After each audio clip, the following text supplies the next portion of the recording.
Hello friends, welcome to my mini blog. আজকে আমি আমার ফ্যামিলির সাথে বেরিয়ে পড়েছিলাম আমার বিয়ের গয়না কিনতে। তো আমরা এসে গেছি সেনকো গোল্ড অ্যান্ড ডায়মন্ডসে। এখানেই প্রথমে এসে দেখে নিলাম আমার হাতের বালা, আর তারপর চলে গেলাম ইয়াররিংসের সেকশানে। সেখানে কত রকমের ইয়াররিংস ছিল, চোখ আটকে গেল।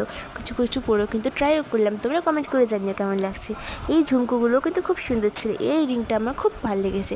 আর সেখানে ছিল একটা সেলিব্রেশন, তো সেই জন্য সেনকো গোল্ড অ্যান্ড ডায়মন্ডসের তরফ থেকে সবাইকে ফ্রিতে মেহেন্দি পড়াচ্ছিল, তো আমিও পরে নিলাম। তোমরা কিন্তু কমেন্ট করে জানাতে একদম ভুলো না যে কেমন লাগছে মেহেন্দিটা আমার। আর তারপর আমরা কিন্তু বিলিং কমপ্লিট করলাম। আর দেখো এখানে আমি এসিতে শোকাচ্ছিলাম আমার মেহেন্দিটা। আর এটা হচ্ছে আজকে আমার আউটফিট, কেমন হয়েছে জানিও কমেন্ট করে। আর তারপর তো বিলিং কমপ্লিট করে আমার বাড়ি এসে গেছি। বাড়িতে আমি বানিয়েছিলাম ডিনারে চিকেন বিরিয়ানি আর সাথে চিকেন কষা, এগুলো আমরা কিনেছি। হাতে পালাটা পরে কেমন লাগছে কিন্তু কমেন্ট করে জানিও। আর আমি নিয়েছিলাম আমার জন্য এই ইয়াররিংটা, আর একটা ছোট্ট ইয়াররিং নিয়েছিলাম বাড়িতে সবসময় পরার জন্য। মেহেন্দি ফাইনাল লুকটা কেমন হচ্ছে জানিও।